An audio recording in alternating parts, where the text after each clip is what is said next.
तो दोस्तों आज हम फिर से आपके लिए लेकर आए हैं देश दुनिया की तमाम ताजा बड़ी खबरें। सबसे पहली बड़ी खबर में आपको बताएंगे कि इजराइल हमास युद्ध के बीच मुस्लिम देश कुवैत ने इजराइल पर की बड़ी कार्रवाई। फिलिस्तीन का मुद्दा हल होने तक इजराइल को कच्चा तेल देने से किया इनकार। कुवैत से इजराइल को लगा बड़ा झटका। आजम खान को जेल जाने के बाद अब कांग्रेस छोड़कर बीजेपी में शामिल होगा रामपुर का नवाब परिवार। नावेद मियां ने किया ऐलान। इजराइल हमास हमले को लेकर मुस्लिम देश जॉर्डन ने अमेरिका से अपने देश में मिसाइल डिफेंस सिस्टम तैनात करने की मांग की। कहा इजराइल हम पर कर सकता है हमला, जंग के लिए हम भी हैं तैयार। इजराइल हमास युद्ध के बीच रूस में रनवे पर फिलिस्तीनियों ने किया कब्जा। प्लेन में खोज कर मारे यहूदी। एयरपोर्ट रूस को करना पड़ा बंद। इजराइल हमास युद्ध के बीच इंटरनेशनल कोर्ट ने इजराइल को दी धमकी।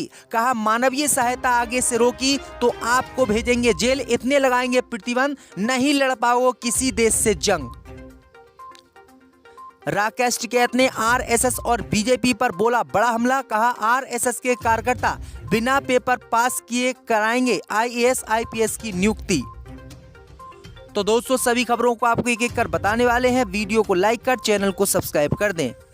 इसी बीच पर तो दोस्तों अगली खबर की ओर तो इजराइल हमास युद्ध के बीच कुवैत से इजराइल को लगा झटका। कुवैत ने फिलिस्तीन का मुद्दा हल होने तक इजराइल से व्यापार करने से किया इनकार।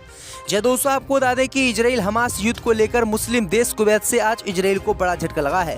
कुवैत ने इजराइल को चेतावनी देते हुए ऐलान किया है कि फिलिस्तीन का मुद्दा जब तक हल नहीं होगा तब तक इजराइल के साथ कुवैत कोई भी संबंध नहीं रखेगा और न ही कुवैत कोई भी व्यापार इजराइल के साथ करेगा। कुवैत ने इजराइल को कच्चा तेल देने से भी इनकार कर दिया है और कहा है कि जब तक फिलिस्तीन देश अलग नहीं बन जाता तब तक हम इजराइल के साथ कोई भी संबंध नहीं रखेंगे। वहीं आपको बता दें कि कुवैत बार बार इजराइल से मना कर रहा था कि वो फिलिस्तीनी मुसलमानों पर बम ना बरसाए, लेकिन इजराइल नहीं मान रहा था। इसी नाराजगी के चलते कुवैत ने इजराइल के खिलाफ ये कार्रवाई की है और कुवैत ने इजराइल को अब बड़ा झटका देते हुए किसी भी प्रकार का कोई संबंध नहीं रखने का ऐलान किया है, जो इजराइल के लिए बड़ा झटका माना जा रहा है क्योंकि पूरी दुनिया में कुवैत ही एक ऐसा देश है जो सबसे ज्यादा कच्चा तेल सप्लाई करता है।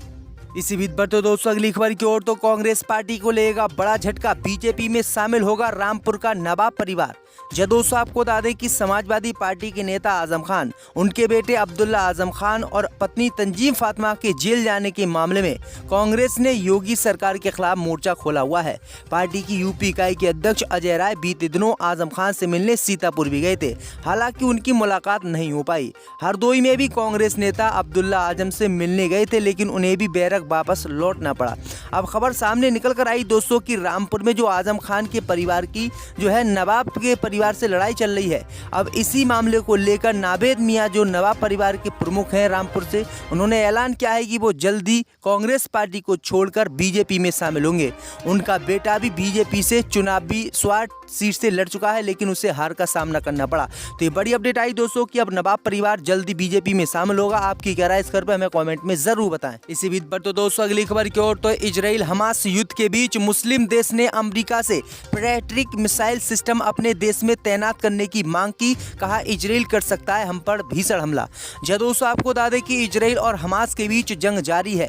इसी बीच मुस्लिम देश लेबनान और सीरिया की ओर से भी इजरायली सैन्य ठिकानों पर हमले किए जा रहे हैं, जिसका जवाब इजराइल की सेना भी दे रही है। इसी जंग के बाद से ही मिडिल ईस्ट में उथल पुथल मची हुई है। इस बीच इजराइल के खतरे को देखते हुए मुस्लिम देश जॉर्डन ने अमेरिका से एक गुहार लगाई है। इजरायली हमले के खतरे को देखते हुए मुस्लिम देश जॉर्डन ने अमेरिका से अपने यहाँ पैट्रियट मिसाइल डिफेंस सिस्टम तैनात करने की मांग की है।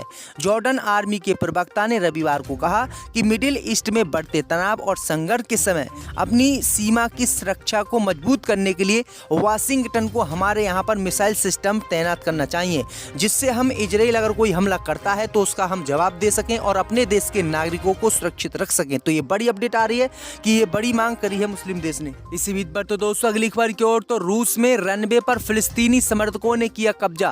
प्लेन में खोजने लगे यहूदी। एयरपोर्ट हुआ बंद। जय दोस्तों आपको बता दें कि इजराइल और हमास के बीच जंग जारी है। इजराइल लगातार गाजा में सैन्य कार्रवाई कर रहा है। इस सब के बीच रविवार को दक्षिणी रूस क्षेत्र दंगिस्तान में एक शहर है जहां एक एयरपोर्ट है। इस एयरपोर्ट पर फिलिस्तीनी समर्थक अचानक रनवे पर पहुंच गए। इस दौरान उन्होंने विरोध प्रदर्शन किया और रनवे को बंद कर दिया, जिसके बाद रूसी विमान प्राधिकरण ने दंगिस्तान क्षेत्र में माचक काला जाने वाली सभी फ्लाइटों को डाइवर्ट कर दिया। मीडिया रिपोर्ट के अनुसार दोस्तों की रूस के रनवे पर जो फिलिस्तीनी समर्थकों ने कब्जा किया और वहां पर इकट्ठे हुए, उन्होंने यहूदियों को प्लेन में खोजना शुरू कर दिया और कहा कि अगर कोई भी यहूदी मिल जाए तो उसे जान से मार देंगे। वहीं आपको बता दें कि फिलिस्तीनी समर्थकों के इस हमले और ऐलान के बाद एयरपोर्ट को ही रूस को बंद करना पड़ा, क्योंकि रूस अभी भी फिलिस्तीनी समर्थकों का समर्थन कर रहा है और इजराइल के खिलाफ लगातार बयान दे रहा है। इसी बीच पर तो दोस्तों अगली खबर की ओर, तो इजराइल के प्रधानमंत्री नेतन्याहू को इंटरनेशनल कोर्ट ने दी धमकी। कहा मानवीय सहायता को रोकना युद्ध अपराध है, अगर आपने ऐसा किया तो भेजेंगे आपको जेल। जय दोस्तों आपको बता दें कि इजराइल हमास युद्ध के बीच अब इंटरनेशनल क्रिमिनल कोर्ट ने इजराइल के प्रधानमंत्री नेतन्याहू को खुली धमकी दे दी है। उन्होंने कहा है कि मानवीय सहायता जो संस्थानें गाजा पट्टी में पहुंचा रही हैं और उनको इजराइल की सेना और सरकार रोक रही है तो ये क्रिमिनल है। अगर ऐसा करने के लिए आगे इजराइल ने कोई कार्रवाई की तो हम इजराइल पर केस दर्ज करके इजराइल के प्रधानमंत्री को गिरफ्तार करेंगे और उन्हें जेल भेजेंगे। दरअसल आपको बता दें कि पूरी दुनिया सीज फायर के समर्थन में है और इजराइल हमास की जंग को रोकना चाहती है, लेकिन इजराइल किसी की नहीं सुनना है।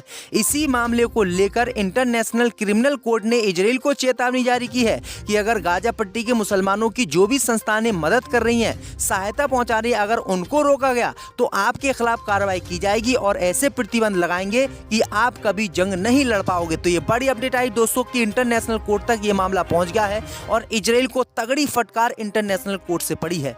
इसी बीच पर तो दोस्तों अगली खबर की ओर, तो राकेश टिकैत ने लगाया आरोप। कहा आरएसएस के कार्यकर्ता बिना पेपर पास किए करेंगे आईएएस आईपीएस की नियुक्ति।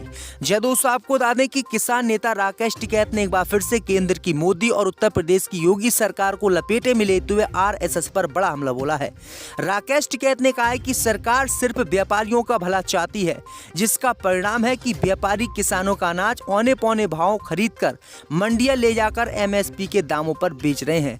किसान आत्महत्या करने पर मजबूर है। उन्होंने कहा कि सरकार को जल्द से जल्द अपनी कार्यशैली में बदलाव करना होगा, नहीं तो देश के किसान आंदोलन के लिए बांधे हो जाएंगे। इसके साथ ही उन्होंने आरएसएस और भाजपा पर हमला बोलते हुए कहा कि सरकार आरएसएस के कार्यकर्ता ऐसे लोगों को आईएएस और आईपीएस की नियुक्ति करेंगे जिन्होंने पेपर पास भी नहीं किया होगा। इसी बीच पर तो दोस्तों अगली खबर की ओर, तो पाकिस्तान के चर्चित मौलाना तारिक जमील के बेटे आज होंगे सुपुर्दे खाक, जिम में की थी आत्महत्या। जय दोस्तों आपको बता दें कि पाकिस्तान के पंजाब प्रांत के अपने पैतृक गांव के जिम में खुद को गोली मारकर हत्या करने वाले पाकिस्तान के चर्चित मौलाना तारिक जमील के बेटे का आज शाम को सुपुर्दे खाक किया जाएगा। पारिवारिक सूत्रों के मुताबिक ये घटना मौलाना तारिक जमील के पैतृक गांव मियां चानू में हुई है। खाने बाल तहसील की पुलिस मियां चन्नू का कहना है कि मौलाना तारिक जमील के बेटे आसिम जमील की सीने में गोली लगने से मौत हुई है। क्षेत्रीय पुलिस अधिकारी मुल्तान कैप्टन मोहम्मद सोहेल चौधरी ने बताया कि पुलिस ने अपराध स्थल पर सीसीटीवी कैमरे के फोटोज की सावधानी पूर्वक समीक्षा की है। फुटेज में आसिम जमील जिम में पाए गए जहां वह व्यवसाय कर रहे थे। अब तक ये नहीं पता चल सका है कि इन्होंने खुद हत्या की है या किसी ने इनको मारा है। इसी बीच पर तो दोस्तों अगली खबर की ओर, तो संयुक्त राष्ट्र के गोदामों में गाजा के लोगों ने मचाई लूट। उधर फिलिस्तीनियों को बचाने के लिए लगातार अपील कर रहा है यूएन। यह दोस्तों आपको बता दें कि फिलिस्तीनी शरणार्थियों के लिए संयुक्त राष्ट्र राहत और कार्य एजेंसी ने बताया कि आटा और आवश्यक अन्य वस्तुओं को लूटने के प्रयास में कई व्यक्तियों ने गाजा में संयुक्त राष्ट्र सहायक सुविधाओं के गोदाम और वितरण केंद्रों में तोड़फोड़ की है। एक बयान में UNRWA ने चिंता जताई है कि ये घटनाएं फिलिस्तीनी इनकलाब में नागरिक व्यवस्था में संभावित गिरावट का संकेत है। दरअसल आपको बता दें कि यूएन लगातार फिलिस्तीन और गाजा पट्टी के मुसलमानों की मदद कर रहा है, उनके खाने पीने के लिए राशन भेज रहा है, लेकिन राशन इजराइल वहां पर नहीं जाने दे रहा है, जिसके कारण इसकी कमी हो रही है। और जब इसकी कमी ज़्यादा हुई तो फिलिस्तीन और गाजा पट्टी के लोगों ने जो है संयुक्त राष्ट्र के गोदाम पर ही हमला बोल दिया, वहां लूट मचा ली और सारा सामान ले लेकर वो अपने अपने घर चले गए। इसी बीच पर तो दोस्तों अगली खबर की ओर, तो मनीष सिसोदिया के बाद दिल्ली के मुख्यमंत्री अरविंद केजरीवाल की बड़ी मुश्किलें। ईडी ने भेजा नोटिस, 2 नवंबर को पूछताछ के लिए बुलाया। दोस्तों आपको बता दें कि दिल्ली के सीएम अरविंद केजरीवाल भी मुश्किल में पड़ गए हैं। ईडी ने उन्हें नोटिस भेजा है और 2 नवंबर को पूछताछ के लिए बुलाया है। ईडी ने दिल्ली की नई शराब नीति मामले में पूछताछ के लिए केजरीवाल को बुलाया है। इससे पहले सीएम को सीबीआई ने अप्रैल महीने में पूछताछ के लिए बुलाया था, लेकिन आपको बता दें कि इससे पहले आम आदमी पार्टी के संजय सिंह और उप मुख्यमंत्री जो दिल्ली के थे मनीष सिसोदिया, वो भी इसी मामले में जेल में बंद है और उनको भी ईडी ने बुलाया था। और अब उम्मीद जताई जा रही है कि अरविंद केजरीवाल भी गिरफ्तार होंगे और उनको भी जेल जाना पड़ेगा।